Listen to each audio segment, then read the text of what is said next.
Hey, so full disclosure on all of this is my first trying to actually make a YouTube video. So I'm probably gonna be moving stuff around a little bit during it and adjusting some stuff. But if you're here for the information and not the quality of the video, I promise you will get what you want. So this is kind of an overview of what a synthesizer is. Um, Basically, it's the routing from all the stuff to the end product. So, synthesizer usually starts out.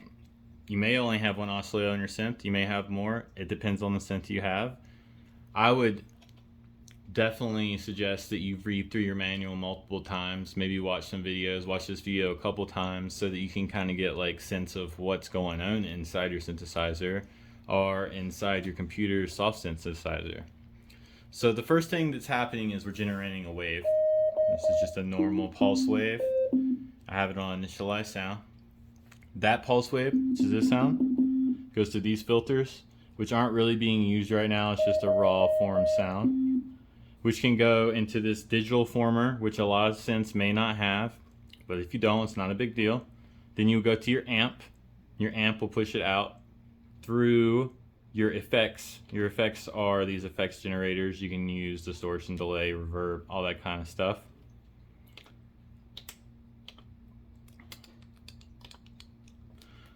But it's basically just a modulation of a sound wave. Your sound wave, whatever it is, stays in unison and makes the same sound constantly. Some of them differ in sounds depending on what kind of synthesizer you have. But this is kind of the overlay of everything that you will find inside of your synth. So I'm going to start out with oscillator 1. And we're going to just use a waveform because that's what you will find on your synths. Most of these analog synths run off of waveforms. Usually you can have a sawtooth, a sine wave, a triangle, a square, and loosely only comes with one noise. Some come with two. So once you find a sound you like, you can also warp this sound wave to sound differently depending on what kind of sound you're trying to make. I will say that sawtooths are used a lot for leads. Sine waves are used a lot for low end like basses, sub basses, etc. You can use them for kicks, snares, other stuff like that. A triangle is a lot of times used, as a lead too. It can be used as a pad. A lot of people use them as pads. A square wave can be used as a lot of things. People use them as basses, leads, pads, so they can kind of be a multi-purpose sound wave. The noise itself is pretty constant, just a static sound, but you'd be amazed at adding this sound to other sounds and what you can combine to make like a snare drum, for instance. So now that we've gone over the oscillator, I'm gonna pick something that's not a sound wave of just noise. This is a sine wave. So after your sine wave plugged in, you'll notice there is normally a detune and a warp and a sync button here. So you can use all these. The detune is to detune it from the natural pitch that it's in. So you'll create like a moving, I would say like a beat rhythmic in and out phase of this sound wave. It's kind of hard to explain with it just being one sound wave, but it creates I guess I would say a dissonance between the tone that it normally is and the other tone. It kind of phases in and out to kind of make some slight movement between one synth oscillator and another synth oscillator. You also find semitones. So the semitones are what change the pitch of the sound. 12 being a full octave below. You can do a seventh, a fifth, a sixth, but usually people do 12s and 24s. You may find use for the fifth, sixth, and sevenths. You get more into music theory, you start understanding why you would need those within the signal line. You can fine pitch change these. So it's a little off too, so it creates a little bit more of that banging, moving sound when it's coupled with another oscillator. You can pan it to left or right.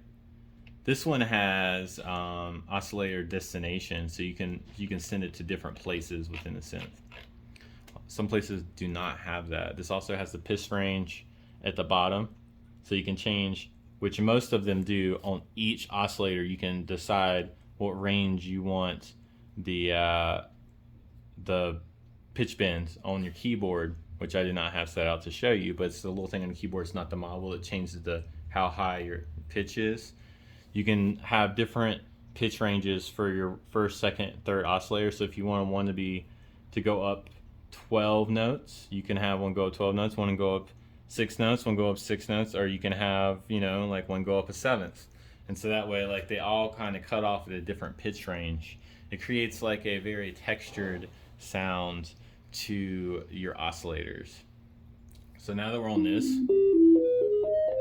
let's just go ahead and move to filters next. So most amps usually only have one filter. You can see the actual note on this one has a oscillograph. So when you change the cutoff, it changes the shape. The oscillator is kind of pushing up the end of the envelope to give you that wah wah, or that feedback sound.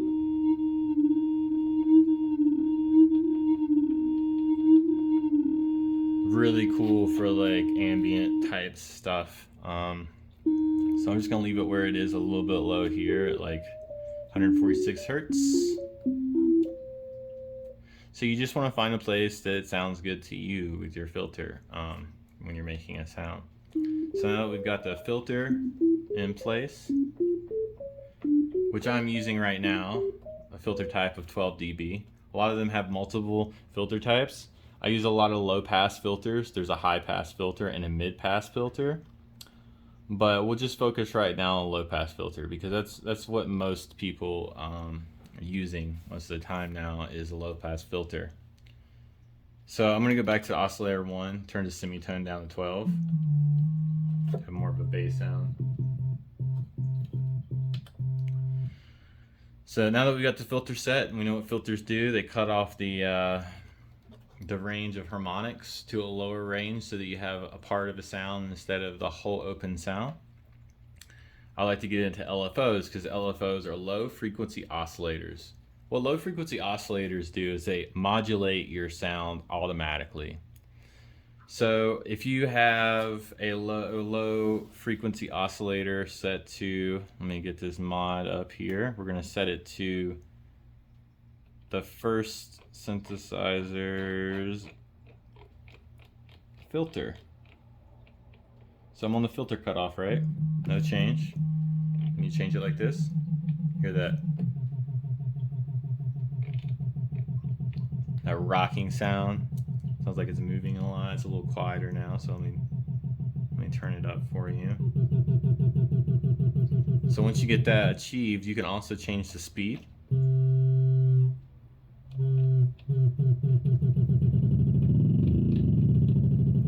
And a lot of synths give you the ability, which is really fucking cool, to sync your speed to whatever beats per minute you're using on your track.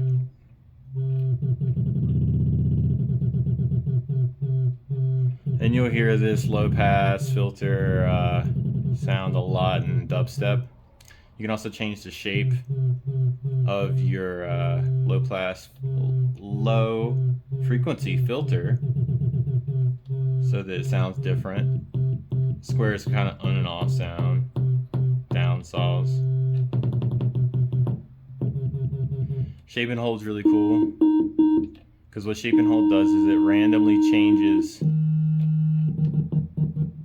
your filter to different variables so that the sound is never the same and it always comes back to be something different.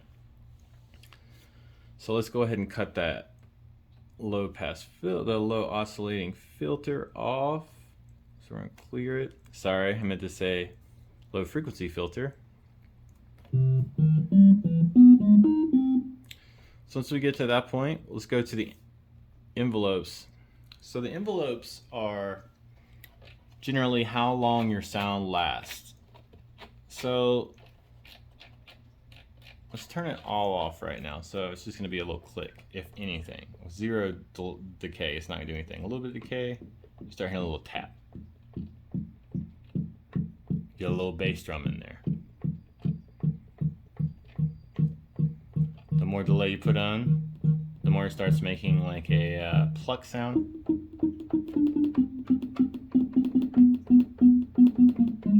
Another thing to be cautious about is if your attack's set at 0, it will have a click. Usually the only time I use my attack at 0 is when I'm designing drums. So let's move the attack up to at least like, you know, half a millisecond. So now you don't get that click anymore. Let's go for a pluck. Say you wanted to make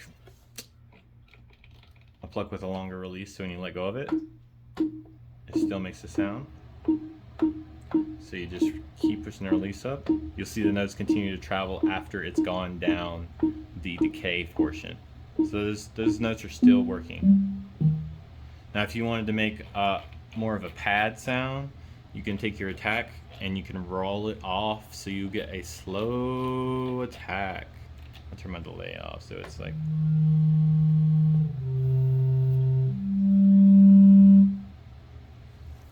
But regardless, all these things are pieces of how long your sound is going to continue to generate. So it cuts those oscillators off so that you can control the length of your sound. You can also use the delay. I don't use it a lot, but it starts your note off at a later time. Good for if you're using multiple layers and you want to make some double plucks, or if you wanted to make some offsetting ambient sounds. It's always good for that kind of stuff. So now we're going to go into the filter. So the filter one does the exact same thing that the other one does, but it's controlling if your filter is working or not. So when you have nothing on, it's just the pure oscillator without a filter. And the more you turn it on, the more your filter becomes effective.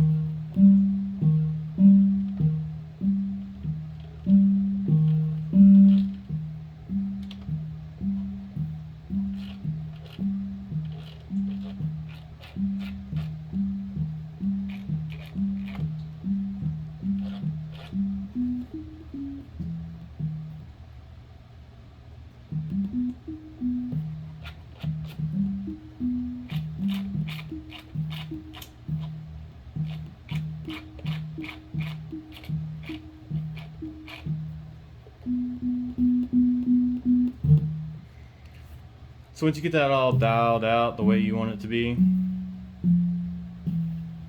the last part in your effects chain would loosely be the effects itself. So under the effects you will normally find phaser, chorus, flanger, delay, reverb. Some of them won't have EQ, that's fine. Drive and a compressor. Some of them won't even have a compressor. But what I like to do is add a little bit of drive into my basses. Sorry, it's being touchy.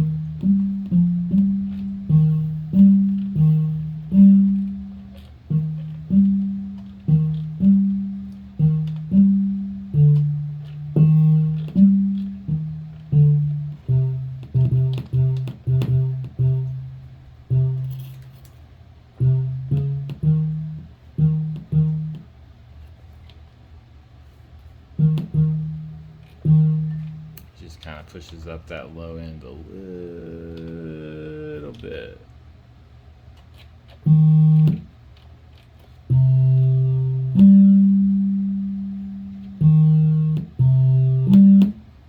But anyway, that's basically all the stuff that you're going to be messing with on your synth. A lot of these are going to be different than the one that I'm showing you. So I would suggest for the next week, because these are going to be a weekly series, that you get your instruction manual out and you find out what each one of these knobs do. And that way you know what you're controlling. It's going to be a lot to take in at first. And when we first start making sounds, we're going to be using the bare minimum of what you can use to make these sounds. And we will slowly go back and complicate these sounds into better sounds down the road.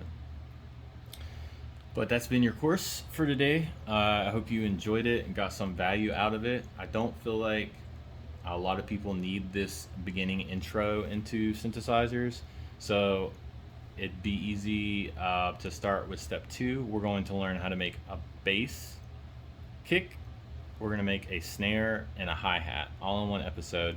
I'm going to show you how all those things are modulated closely to the same. So once you make the kick drum, it will be very easy for you to make the snare drum and the hi-hat drum. That being said, hi-hats don't sound the best on just analog synthesis. I would say that the FM synthesis, which a lot of synthesizers don't have if they're analog, does have a better metallic sound to it. So it would be more beneficial if you're into like trap music and your hi-hat set to be like on point, that you get an FM synthesizer or download one for free for your computer, and we will go over how to make hi-hats on an FM synth in a later episode. But the next episode will just be analog, how to make a bass, snare, and a hi-hat. I hope you enjoyed this. If you have any questions, please leave them in the comments.